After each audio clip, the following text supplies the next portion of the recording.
ಇನ್ನೊಬ್ಬರ ಕಷ್ಟವನ್ನು ನೋಡ್ಬೇಕಾದ್ರೆ ಹೊರಗಡೆ ಟ್ರಾವೆಲ್ ಮಾಡೋದು ಒಳ್ಳೆಯದು. ಟ್ರಾವೆಲ್ ಮಾಡುವಾಗ ಒಂದು ಅಮ್ಮ ಮತ್ತು ಮಗು ಭಿಕ್ಷೆ ಬೇಡ್ತಾ ಇದ್ರು. ಮಂಗಳೂರಿನಲ್ಲಿ ಅರ್ಧ ಗಂಟೆ ಬಿಸಿಲಿನಲ್ಲಿ ನಿಲ್ಲೋಕೆ ಆಗಲ್ಲ ಅಂತದ್ರಲ್ಲಿ ಮಧ್ಯಾಹ್ನ ಕಡು ಬಿಸಿಲಿನಲ್ಲಿ ಭಿಕ್ಷೆ ಯಾಚನೆ ಮಾಡ್ತಾ ಇದ್ರು. ಅವರಿಗೆ ಏನ್ ಕಷ್ಟ ಇದೆಯೋ ನಮ್ಗೆ ಗೊತ್ತಿಲ್ಲ. ಒಂದಂತೂ ನಿಜ, ಈ ಕಡು ಬಿಸಿಲಿನಲ್ಲಿ ಅವರಂತೂ ಭಿಕ್ಷೆ ಕೇಳೋದು ತನ್ನ ಮಗುವಿನ ಹೊಟ್ಟೆ ತುಂಬಿಸೋಕೆ ಅಂತ. ಅವರ ಕಷ್ಟಗಳು ಏನು ಅಂತ ಅರಿಯದೆ ನಾವ್ ಯಾರನ್ನು ಕೂಡ ಜಡ್ಜ್ ಮಾಡಬಾರ್ದು. ಕಷ್ಟ ಸುಖ ಅನ್ನೋದು ಜೀವನದಲ್ಲಿ ಸಹಜ. ಇವತ್ತಿದ್ದ ಮನುಷ್ಯ ನಾಳೆ ಅದೇ ರೀತಿ ಇರ್ತಾನೆ ಅಂತ ಹೇಳೋಕ್ ಆಗಲ್ಲ. ಇವತ್ತು ನಾವು ಆಡಂಬರವಾಗಿ ಬಿರಿಯಾನಿ ತಿಂತೀವಿ ಅಂದ್ರೆ ನಾಳೆ ನಾವು ಉಪ್ಪು ಗಂಜಿ ತಿನ್ನೋಕು ಕೂಡ ರೆಡಿ ಆಗಿರ್ಬೇಕು. ಲೈಫ್ ಅನ್ನೋದು ಒಂಥರ ಚಾಲೆಂಜ್ ಆಗಿರುತ್ತೆ. ಯಾರ ಮುಂದೆ ಕೈ ಚಾಚದೆ, ಯಾರನ್ನು ಡಿಪೆಂಡ್ ಆಗದೆ, ಯಾವುದನ್ನು ಎಕ್ಸ್ಪೆಕ್ಟ್ ಮಾಡದೆ ಮುಂದೆ ಜೀವನ ಸಾಗಿಸ್ಬೇಕು. ಅವಾಗನೇ ನಮ್ಮ ಲೈಫ್ ಅಂತೂ ಬ್ಯೂಟಿಫುಲ್ ಆಗಿರುತ್ತೆ. ಮಾತ್ರ ಮಾತಾಡಿ ಮಾತಾಡಿ ಮುಂದೆ ಬಂದಿರೋದು ಗೊತ್ತೇ ಆಗಿಲ್ಲ. ಇವತ್ತು ನಾನು ಹೋಗ್ತಾ ಇರೋದು ತಣ್ಣೀರು ಬಾವಿಗೆ. ಹೋಗ್ತಾ ಹೋಗ್ತಾ ರೋಡ್ ಸೈಡ್ ನಲ್ಲಿ ಮುಸುಂಬಿ ಜ್ಯೂಸ್ ಅನ್ನ ನೋಡಿದೆ. ಫ್ರೆಶ್ ಆಗಿರುವಂತಹ ಮುಸುಂಬಿ ಜ್ಯೂಸ್ ಅನ್ನ ಲೈವ್ ಆಗಿ ನಮ್ಗೆ ಮಾಡಿ ಕೊಡ್ತಾ ಇದ್ರು. ಒಂದ್ಸಲ ಮುಸುಂಬಿ ಜ್ಯೂಸ್ ಕೂಡ ಟ್ರೈ ಮಾಡೋಣ ಅನ್ನಿಸ್ತು.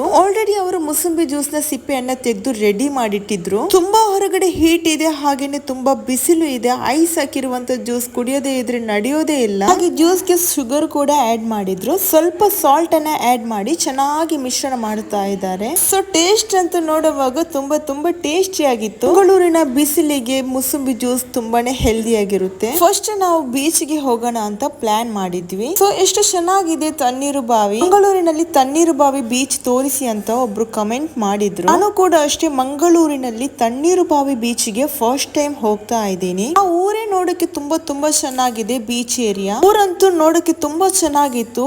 ಹಾಗೇನೆ ಏರಿಯಾ ನೋಡೋಣ ಅಂತ ಸ್ವಲ್ಪ ಮುಂದೆ ಮುಂದೆ ಹೋಗಿದ್ವಿ. ಎಂಡ್ ಅಲ್ಲಿ ನಮ್ಗೆ ವ್ಯೂ ಪಾಯಿಂಟ್ ಇರುವಂತಹ ಬೀಚ್ ಸಿಕ್ಕಿತ್ತು. ಮೇ ಬಿ ಇದು ತಣ್ಣೀರು ಬಾವಿ ಬೀಚ್ ನ ಎಂಡ್ ಆಗಿರಬಹುದು. ತುಂಬಾ ಚೆನ್ನಾಗಿತ್ತು ವ್ಯೂ ಪಾಯಿಂಟ್. ಮಕ್ಕಳನ್ನೆಲ್ಲ ಕರ್ಕೊಂಡ್ ಬರ್ಬೇಕಾದ್ರೆ ಕೇರ್ಫುಲ್ ಆಗಿರಿ. ನೋಡಕ್ಕಂತೂ ವ್ಯೂ ಪಾಯಿಂಟ್ ತುಂಬಾ ತುಂಬಾ ಚೆನ್ನಾಗಿತ್ತು. ನನ್ಗೆ ಎಲ್ಲಾ ಪ್ಲೇಸ್ ಗಿಂತ ತುಂಬಾ ಇಷ್ಟ ಆಗೋದೇ ಬೀಚ್ ಸೈಡ್. ಸನ್ಸೆಟ್ ನೋಡಕ್ಕೆ ಆಲ್ರೆಡಿ ಜನರು ಬಂದು ಕೂತ್ಕೊಂಡಿದ್ರು. ಹೇಗೂ ಬಂದ್ಬಿಟ್ವಿ. ಸನ್ಸೆಟ್ ನೋಡಿನೇ ಹೋಗೋಣ ಅಂತ ಪ್ಲಾನ್ ಹಾಕಿದ್ವಿ. ಮಕ್ಕಳ ಕೈಯಲ್ಲಿ ಪಾಪ್ಕಾರ್ನ್ ಇತ್ತು, ಅಮ್ಮನ ಕೈಯಲ್ಲಿ ವಾಟರ್ ಕೂಡ ಇತ್ತು. ಕ್ಲೈಮೇಟ್ ಕೂಡ ಈವ್ನಿಂಗ್ ಚೆನ್ನಾಗಿತ್ತು, ಗಾಳಿ ಬೀಸ್ತಾನೆ ಇತ್ತು. ಸೊ ಒಂದು 30 ಮಿನಿಟ್ಸ್ ಇಲ್ಲಿ ಕೂತ್ಕೊಂಡು ಮೈಂಡ್ ಎಲ್ಲ ರಿಲ್ಯಾಕ್ಸ್ ಮಾಡಿ ಹೋಗೋಣ ಅನ್ನಿಸ್ತು. ಮಕ್ಕಳನ್ನೆಲ್ಲ ಕರ್ಕೊಂಡ್ ಬರುವವರು ಒನ್ಸ್ ಅಗೇನ್ ಹೇಳ್ತಾ ಇದ್ದೀನಿ, ಕೇರ್ಫುಲ್ ಆಗಿರಿ. ಈಗಂತೂ ಕರ್ಕೊಂಡ್ ಬಂದ್ಬಿಟ್ಟು ತುಂಬಾನೇ ಭಯ ಆಗಿತ್ತು. ನಾವು ಹೇಗಾದ್ರೂ ನಡಿತೀವಿ, ಆದ್ರೆ ತುಂಬಾ ದೊಡ್ಡ ದೊಡ್ಡ ಹೋಲ್ಸ್ ಎಲ್ಲ ಇತ್ತು. ಇಲ್ಲಿ ಜಾಸ್ತಿಯಾಗಿ ಬರೋದು family, couples and bachelors. Silent ಆಗಿ ಎಲ್ರು ಕೂತ್ಕೊಂಡು ಸನ್ಸೆಟ್ ಅನ್ನ ವೇಟ್ ಮಾಡ್ತಾ ಇದ್ವಿ. ನಾವು ಕೂಡ ಒಂದ್ 30 ಮಿನಿಟ್ಸ್ ಕೂತ್ಕೊಳ್ಳೋಣ ಅನ್ನಿಸ್ತು. ಸೊ ಮಕ್ಕಳು ಪಾಪ್ಕಾರ್ನ್ ತಿಂತಾ ಟೈಮ್ ಸ್ಪೆಂಡ್ ಮಾಡಿದ್ರು. ಒಂದು 30 ಮಿನಿಟ್ಸ್ ಇಲ್ಲಿ ಕೂತ್ಕೊಂಡಿದ್ವಿ. ನಂತರ ಮಗನಿಗೆ ಪಾರ್ಕಿಗೆ ಹೋಗ್ಬೇಕು ಅಂತ ಹೇಳಿದ. ಹಿಂದೆ ಬರೋವಾಗಂತೂ ನನ್ನ ವ್ಯೂವರ್ಸ್ ನ ವೆಲ್ಕಮ್ ಮಾಡೋಕ್ಕೋಸ್ಕರ ನಾವಿಲ್ಲಿ ಕಾಯ್ತಾನೆ ಇತ್ತು. ಹಾಗೆ ನಾವು ತಣ್ಣೀರು ಬಾವಿ ಪಾರ್ಕಿಗೆ ಬಂದ್ಬಿಟ್ವಿ. ಇಲ್ಲಿ ಎಂಟ್ರೆನ್ಸ್ ಫೀಸ್ ಕೊಡೋಕಿದೆ. ಪರ್ ಪರ್ಸನ್ ಗೆ 20 ರೂಪೀಸ್. ನಾನು ಮಂಗಳೂರಿನಲ್ಲಿ ಪಾರ್ಕಿಗೆ ಬರೋದು ಫಸ್ಟ್ ಟೈಮ್. ಹಾಗೇನೆ ನನ್ನ ಸಣ್ಣ ಮಗನು ಫಸ್ಟ್ ಟೈಮ್ ಆಗಿ ಬರ್ತಾ ಇದ್ದಾನೆ. ಎಂಟ್ರೆನ್ಸ್ ಆಗೋವಾಗನೆ ಮಕ್ಕಳಿಗೊಂಥರ ಎಕ್ಸೈಟ್ಮೆಂಟ್ ಇತ್ತು. ಮಕ್ಕಳಿಗೆ ಅಟ್ರಾಕ್ಟಿವ್ ಆಗುವಂತಹ ಆರ್ಟ್ ಇಲ್ಲಿತ್ತು. ಪಾರ್ಕ್ ಅನ್ನೋದು ಮಕ್ಕಳಿಗೋಸ್ಕರನೇ ಕ್ರಿಯೇಟ್ ಮಾಡಿರೋದು. ಫಸ್ಟ್ ಎಂಟ್ರೆನ್ಸ್ ಅಲ್ಲೇ ಬಾಬಾ ಜೊತೆಯಾಗಿ ಆಡೋಣ ಅಂತ ಒಂದು ಮೆಸೇಜ್ ತೋರಿಸ್ತಾ ಇತ್ತು. ಹತ್ತಿರದಲ್ಲಿರುವಂತಹ ಪಾರ್ಕಿಗೆ ಮಕ್ಕಳನ್ನ ವೀಕ್ಲಿ 1 ಟೈಮ್ ಆದ್ರೂ ಕರ್ಕೊಂಡು ಹೋಗಿ ಮಕ್ಕಳು ಕೂಡ ಇದರಿಂದ ಹ್ಯಾಪಿ ಆಗಿರ್ತಾರೆ. ಸಣ್ಣ ಮಗು ಅಂದ್ರೆ ನಿಜವಾಗ್ಲೂ ಶಾಕ್ ಆಗ್ಬಿಟ್ಟಿದ್ದಾನೆ. ಯಾಕಂದ್ರೆ ಅವನು ಈ ರೀತಿ ಫಸ್ಟ್ ಟೈಮ್ ನೋಡ್ತಾ ಇದ್ದಾನೆ. ಆ ಡಾಲ್ಸ್ ನ ಸುತ್ತ ಹೋಗಿ ನೋಡ್ತಾನೆ ಇದ್ದ. ಸಣ್ಣ ಮಗಂತೂ ಫಸ್ಟ್ ಟೈಮ್ ನೋಡ್ತಾ ಇದ್ದಾನೆ. ಎಲ್ರಿಗೂ ಕೂಡ ಕೈ ಬೆರಳು ತೋರಿಸ್ತಾ ಇದ್ದ, ನೋಡು ಅಂತ. ಸೊ ಮಕ್ಕಳ ಖುಷಿನೇ ದೊಡ್ಡವರ ಖುಷಿ ಅಲ್ವಾ. ಹಾಗಾಗಿ ಒಂದು 15 ಮಿನಿಟ್ಸ್ ಇಲ್ಲೇ ನಿಂತಿದ್ವಿ ನಾವು.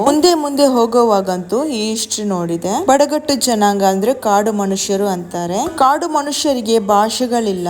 ಅವರದೇ ಆದಂತಹ ಭಾಷೆಗಳಲ್ಲಿ ಮಾತಾಡ್ತಾರೆ. ಅವರ ಹೊಟ್ಟೆಯನ್ನು ತುಂಬಿಸ್ಬೇಕಾದ್ರೆ ಬೆಳಗ್ಗೆಯಿಂದ ಸಂಜೆವರೆಗೂ ಬೇಟೆಯಾಡ್ತಾನೆ ಇರ್ತಾರೆ. ಬಡಗಟ್ಟು ಜನಾಂಗದವರು ಅವರ ಲೈಫಿಗೆ ಅಡ್ಜಸ್ಟ್ ಆಗಿರ್ತಾರೆ. ಅವರ ಲೈಫ್ ಮತ್ತು ನಮ್ಮ ಲೈಫ್ ಅನ್ನ ಕಂಪೇರ್ ಮಾಡಿದ್ರೆ ನಾವೆಷ್ಟೋ ಬೆಸ್ಟ್ ಅಲ್ಲಿದ್ದೀವಿ. ಒಂದು ನಿಮಿಷ ಅವರ ಸಿಚುವೇಶನ್ ಅಲ್ಲಿ ನಾವು ನಿಂತು ನೋಡುವಾಗ ನಮ್ಗೆ ತುಂಬಾ ಕಷ್ಟಕರವಾಗುತ್ತೆ. ನಮ್ ಲೈಫ್ ಅಂತೂ ದೇವರು ಚೆನ್ನಾಗಿ ಕೊಟ್ಟಿದ್ದಾನೆ. ಹಾಗೇನೆ ಬುದ್ಧಿ, ಶಕ್ತಿ, ಆರೋಗ್ಯ, ಎಜುಕೇಶನ್ ಎಲ್ಲಾನು ದೇವರು ನಮಗೆ ಕಡಿಮೆ ಮಾಡದೆ ಕೊಟ್ಟಿದ್ದಾನೆ. ಇದನ್ನೆಲ್ಲ ಇಲ್ಲಿ ಹಳೆಯ ಕಾಲದ ನೆನಪಿಗೋಸ್ಕರ ಮಾಡಿರುವಂತಹದ್ದು. ಫಾರೆಸ್ಟ್ ಅಂತ ಹೇಳಿದ್ರೆ ಕಾಡು ಅಂತೀವಿ, ಆದ್ರೆ ಫಾರೆಸ್ಟ್ ಫುಲ್ ಫಾರ್ಮ್ ಅಂತೂ ನೋಟ್ ಮಾಡಿಡಿ. ಹಾಗೆ ಸ್ವಲ್ಪ ಮುಂದೆ ನಡೀತಾ ಬಂದ್ವಿ.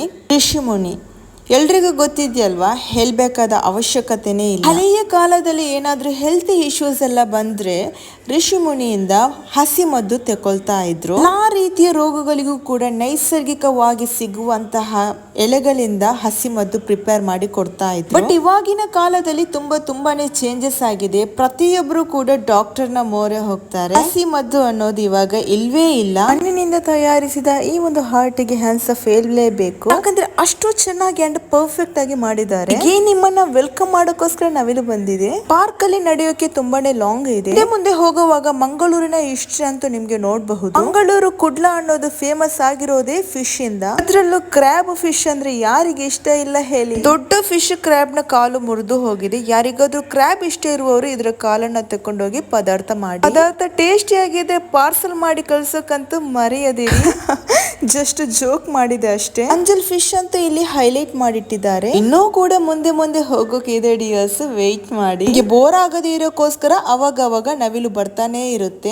ಎಂಡ್ ಅಲ್ಲಿ ಬರುವಾಗ ಪಾರ್ಕ್ ಸಿಕ್ಕಿತು. ಮಕ್ಕಳ ಖುಷಿ ಪಾರ್ಕ್ ನೋಡಿದ್ರೆ ಸ್ವಲ್ಪ ಹೊತ್ತು ಮಕ್ಕಳೆಲ್ಲ ಆಟ ಆಡ್ಲಿ ಅಂತ ಅವರ ಪಾಡಿಗೆ ಅವರನ್ನ ಬಿಟ್ಬಿಟ್ವಿ. ದೊಡ್ಡ ಮಗ ಸಣ್ಣವನಿದ್ದಾಗ ಇದನ್ನೆಲ್ಲ ಎಂಜಾಯ್ ಮಾಡಿನೇ ಬಂದಿದ್ದಾನೆ. ಅಂದ್ರೆ ಸಣ್ಣ ಮಗ ರೀಸೆಂಟ್ಲಿ ಆಗಿ ಈ ರೀತಿ ಆಟ ಆಡ್ತಾ ಇದ್ದಾನೆ. ಅವನು ಕೂಡ ಪಾರ್ಕ್ ನಲ್ಲಿ ಆಟ ಆಡಿ ಸ್ವಲ್ಪ ಆಕ್ಟಿವ್ ಆಗ್ಲಿ ಅಂತ ಭಾವಿಸ್ತೀನಿ. 2 ಸಲ ಮಕ್ಕಳಿಗೆ ಯಾವ ರೀತಿ ಆಟ ಆಡ್ಬೇಕು ಅಂತ ಟೀಚ್ ಮಾಡಿ ಕೊಟ್ರೆ ಸಾಕು. ಚೆನ್ನಾಗಿ ಆಟ ಆಡ್ತಾ ಇದ್ರು. ನಾನು ಮತ್ತು ನನ್ನಮ್ಮ ಕೂತ್ಕೊಂಡು ನೋಡ್ತಾ ಇದ್ವಿ. ಟೈಮ್ ಬೇರೆ ಆಗ್ತಾ ಬಂತು, ಹಾಗಾಗಿ ಮುಂದೆ ಹೋಗ್ತಾನೆ ಇದ್ವಿ. ಮಂಗಳೂರು ಅಂದ್ರೆ ಸಾಂಪ್ರದಾಯಿಕ ನಾಡು. ರೈತರಿಗೋಸ್ಕರ ರೈತರ ಹೈಲೈಟ್ ಮಾಡೋಕೋಸ್ಕರ ಇಲ್ಲಿ ನೇಗಿಲು ಕೂಡ ಹಾಕಿದ್ರು. ಮಂಗಳೂರಿನಲ್ಲಿ ಆಗುವಂತಹ ಭೂತ, ಯಕ್ಷಗಾನ, ನೇಮ ಅದನ್ನೆಲ್ಲ ಕೂಡ ಇದರಲ್ಲಿ ಹೈಲೈಟ್ ಮಾಡಿದ್ದಾರೆ. ಮಂಗಳೂರಿನ ಜನರು ಬೇರೆ ದೇಶದಲ್ಲಿ ಸೆಟ್ಲ್ ಆಗಿದ್ದಾರೆ. ಮಂಗಳೂರಿನ ಕೆಲವು ಜನರು ಸಿಟಿ ಲೈಫ್ ಅಲ್ಲಿ ಮಿಂಗಲ್ ಆಗಿರೋದ್ರಿಂದ ಮಂಗಳೂರಿನ ಸಾಂಪ್ರದಾಯಿಕವಾದಂತಹ ಪದ್ಧತಿಯನ್ನ ಮರೆತಿದ್ದಾರೆ. ಈ ಒಂದು ಪಾರ್ಕಿಗೆ ಮಕ್ಕಳನ್ನು ಕರ್ಕೊಂಡು ಬರುವಾಗ ಅದರ ಬಗ್ಗೆ ಡೀಟೇಲ್ಸ್ ಕೇಳ್ತಾರೆ. ಫೈನಲ್ ಆಗಿರೋದೇ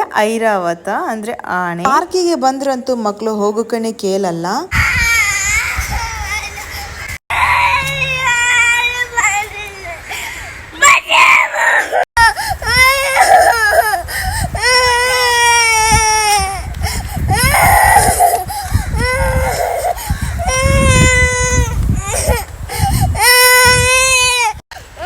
ನೋಡ್ತಾರೆ ಆಮೇಲೆ ಅದು ಆಗಲ್ಲ. ಇವಾಗ ನೋಡಿ, ಮಗು ತುಂಬ ಜಗಳ ಮಾಡಿದ ಅಲ್ಲಿ ಹೋಗಬೇಕು ಅಂತ.